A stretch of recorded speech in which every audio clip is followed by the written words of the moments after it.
No. No. No! No! No! No!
That's right.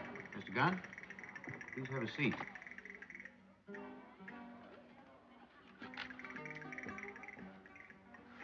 Why did you want to meet here, Mr. Scott? Well, I wanted to find a place where it's not likely that we'd be seen. I see. Let me pour you a drink. Thank you. Well, what'll we drink to? To your judicious handling of a very difficult problem. Really? What problem? Blackmail. I'm an attorney, Mr. Gunn. Earlier this evening, I received a phone call from a young woman, Marion Venner. She wanted me to handle a case for her. Now, we met at her apartment. Her apartment? Well, she insisted on it. She was very upset. When I got there, I found out that she'd been drinking considerably. She asked me to join her in a drink, and I did. It didn't take her long to get to the point. She wanted to blackmail you, is that it? Just for being alone with her. Of course, she was going to elaborate on the story when she took it to my wife. I understand. You want me to talk to Miss Venner? I'd like for you to reason with her, Mr. Gunn. Blackmailers aren't easy to reason with. Well, then negotiate with her. Get her to talk. Incriminate herself. You'll be my witness. I'll pay you whatever fee you wish. All right, Mr. Scott. I'll see what I can do. This is my private number and Marion Venner's address.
How have you been? A little nervous. That usually happens when you're prowling around a darkened apartment. What are you doing, following me? No, but it looks like I should. If you switched apartments, you certainly lost on the deal. Devious. Always devious. Look, if you want to know what I'm doing here, why don't you just ask me? What are you doing here? I can't tell you. You will find the view from the window a little drafty, Lieutenant. I thought it might be. Pardon my curiosity, but what are you doing? Bullet definitely came from this apartment. Bullet? The one that killed the woman across the way. Woman across the way, when? Earlier this evening. One of those delightful killings. Nice woman, not an enemy in the world, loving husband. She went to the window and bang. The girl that lived here was named Marion Venner. Lived? Yeah, I think she took a little trip. Her suitcase and all of her clothes are gone. What else do you know about Marion Venner? Nothing. You know, I just had a charming thought. Why don't I arrest you for murder, take you downtown, and maybe you'll tell me about Marion Venner? Lieutenant, those little feelings of insecurity are coming back. Pete, I want that girl. So do I. Client? For a client. If we get her first, you're going to have to give your client their money back.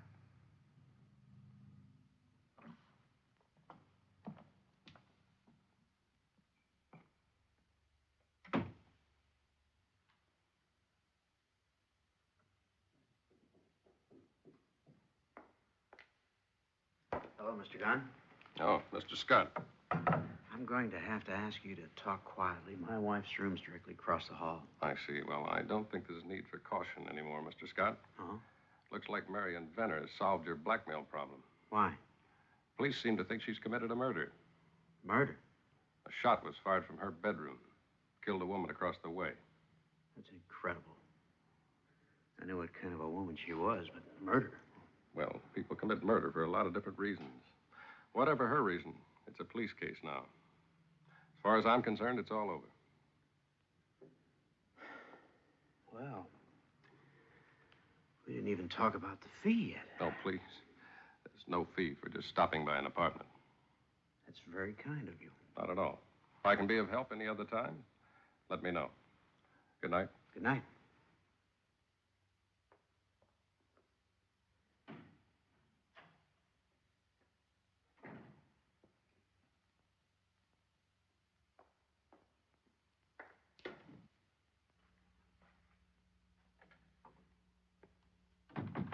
Time for your medicine, dear. You know what the doctor said. You've got to stick to your schedule, Laura. Now, you'll take this right on time, won't you? We wouldn't want anything to happen to you. Wouldn't you, Anthony? Laura. Oh, let's be honest.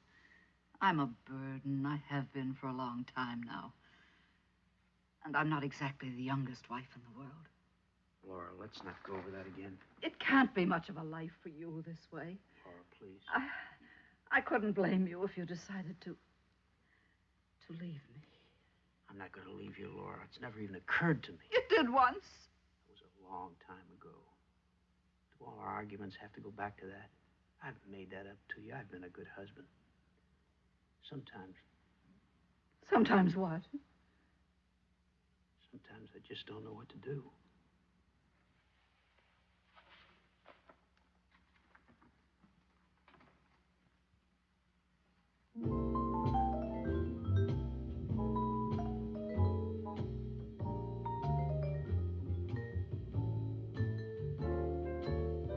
A good man is hard to find. You always get the other kind. Just when you think that he's your pal, you look for him and find him fooling round some other gal. And then you rave, you even crave to see him lying there in his grave. So if your man is nice, take my advice and hug him in the morning, kiss him every night, give him plenty loving and treat him right. For a good man nowadays is hard to find.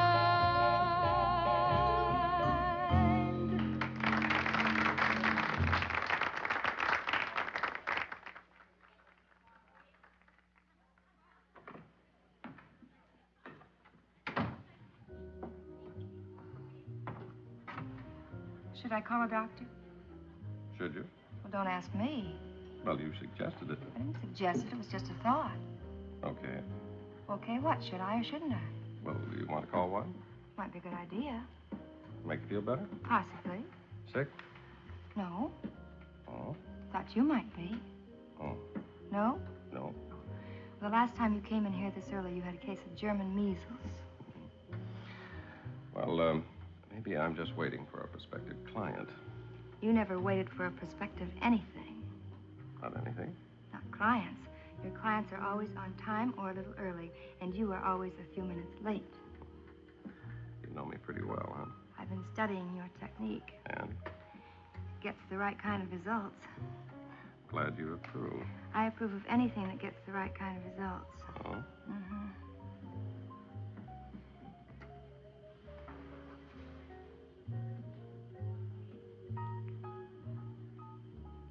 Well, you're certainly not sick. No? Not waiting for a client. No? What are you? Free as the wind. You're kidding. Nothing to do but talk Mother into letting you off early. Oh, Pete. Mm-hmm. And take you out for a nice dinner. Oh, Pete. Build a big fire. Take our shoes off. Oh, Pete.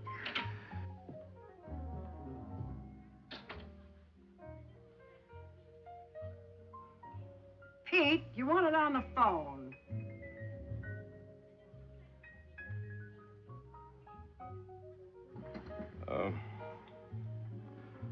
I'm not in. Said it was important. Mr. Scott.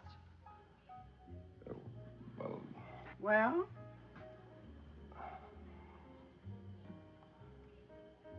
okay. Tell him I'll be right there.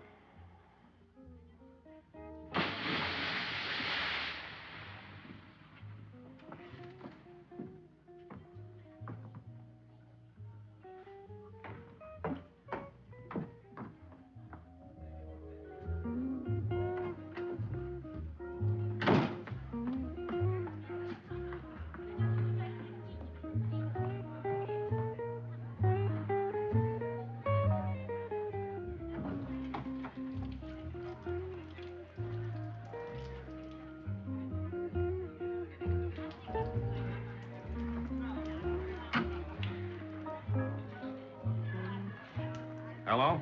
Mr. Gunn, this is Anthony Scott. I've just heard from Marion Venner. Now, either she doesn't know or she doesn't care that she's wanted by the police. She demands that I meet her. Where? Westburn Hotel, 11th Street, room 309. All right, I'll get over there just as soon as I change my clothes. I don't understand. Never mind.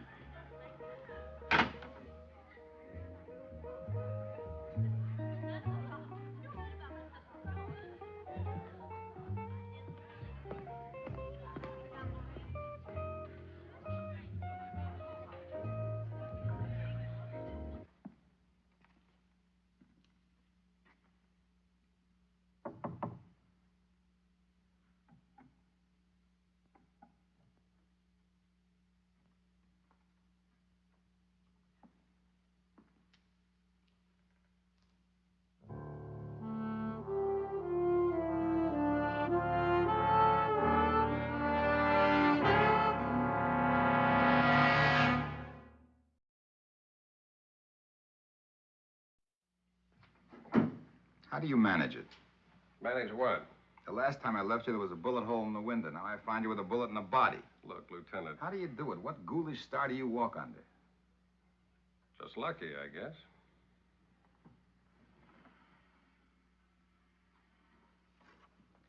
Exit Marion Venner. At least she left a suicide note. This is the reason why she killed that woman. Yeah, well, I'm not so sure I buy your reason. Well, it's all here. She had the DTs. She was a boozer. Listen to this. Things were crawling at me, faces everywhere, laughing, screaming. There was a terrible one at the window. I got the gun. I fired. It's a pretty shaky case of the DTs. What does that mean? 1 minute she's out of her mind. The next minute she realizes what she's done, packs up and goes. Well, DTs can happen that way. Yeah, What are you trying to build? Just thinking. Need a lift? No, I've got my own car.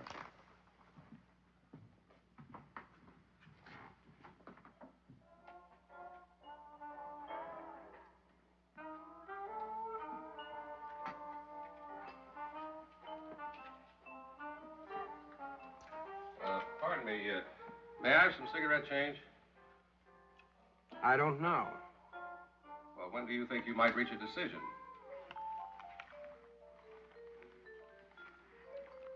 It's awful late. What's that got to do with it? Don't usually open up the cash box this time of night. Well, look, friend, would it help if I showed you my credentials? Well, you look reasonably respectable. Thank you.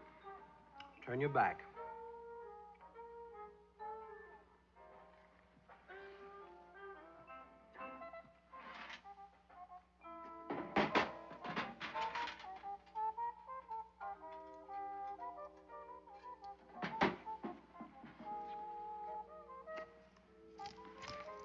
Thank you.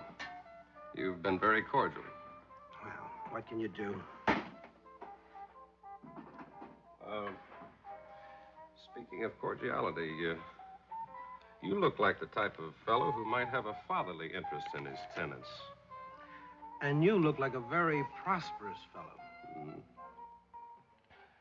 What time did 309 make a call tonight? Never did make one. You sure?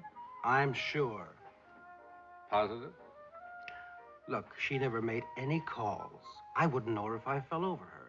I didn't even know she was up in the room. Well, she had to register, didn't she? Look, mister, my snack is getting cold. But I'll do it once more, and that's all. Like I told the police, this fella calls up. He says he needs a room for his cousin. He's sending her trunk over with the rent money. A little while later, this moving company fellow shows up with the trunk. He gives me $2.50 for the room. I give him the key. He takes the trunk upstairs, and that's the end of it. What's the name of the moving company? What am I running, a Traveler's Aid Society? Who notices these things? He was a good-looking fellow with coveralls. Thank you. You've been very helpful. Well, it wasn't easy.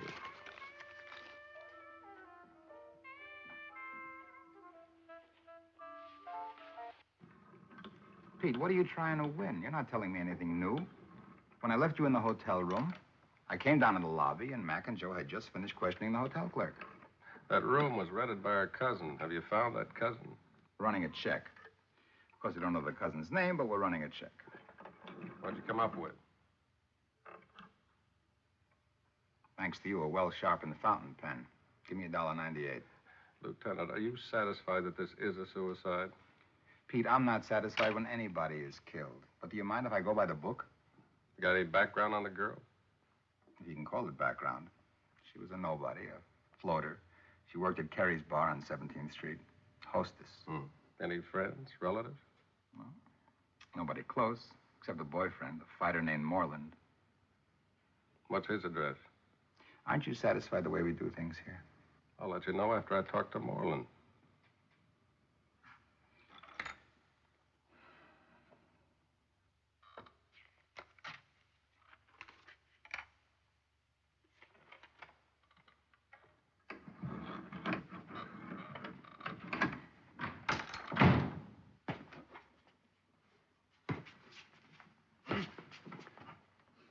I don't see where it's any of your business.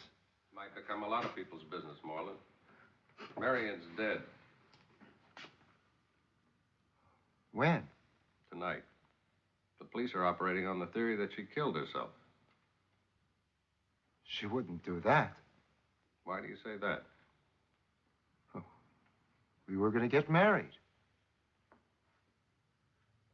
We had plans. I was going to get a fight, a main event. She believed in me. She knew it. I ain't too old. They promised me a fight. She couldn't be dead. She couldn't.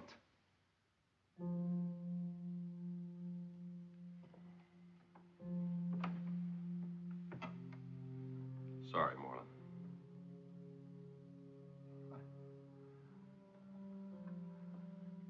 I don't understand. I just don't understand.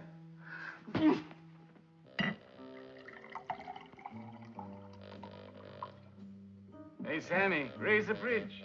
Here comes your double. Thank you, George. You were saying?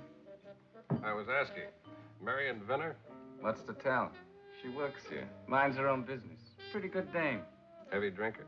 You work in a restaurant, you eat. What, are you representing the drives or something? Have to soak up a lot of grog to come up with the DTs. So she lives in a bottle. So what's your point? Just trying to find out how she died. Died? So that's why the cops wanted me. They talked to you?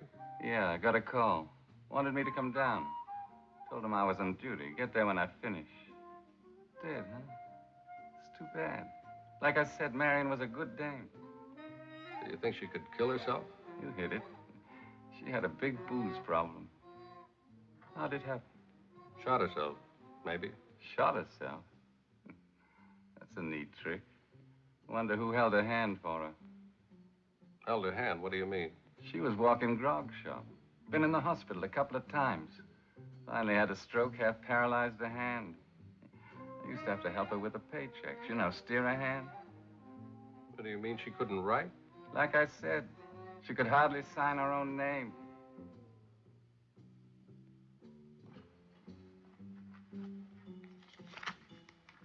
Thanks.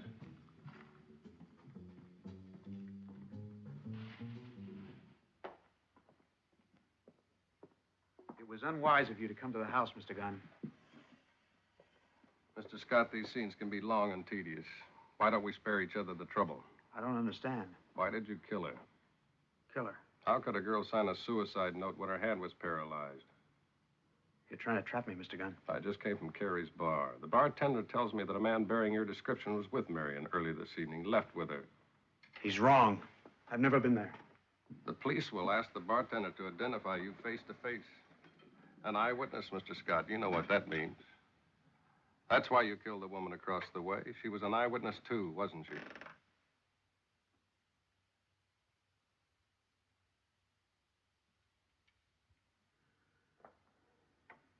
Funny.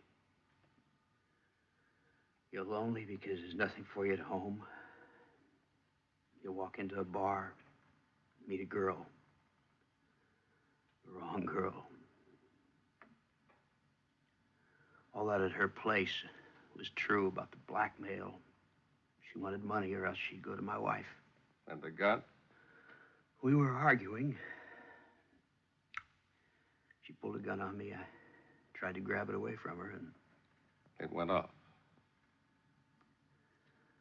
Saw the woman across the way. She'd seen everything. What could I do? I fired. And then you took Marion's body out of the apartment? Thought it'd be easy. Get into a pair of coveralls, take her body to the hotel. I'd be out of it. Funny thing, Mr. Scott. You almost got away with it. But as I was leaving the hotel, I ran out of cigarettes.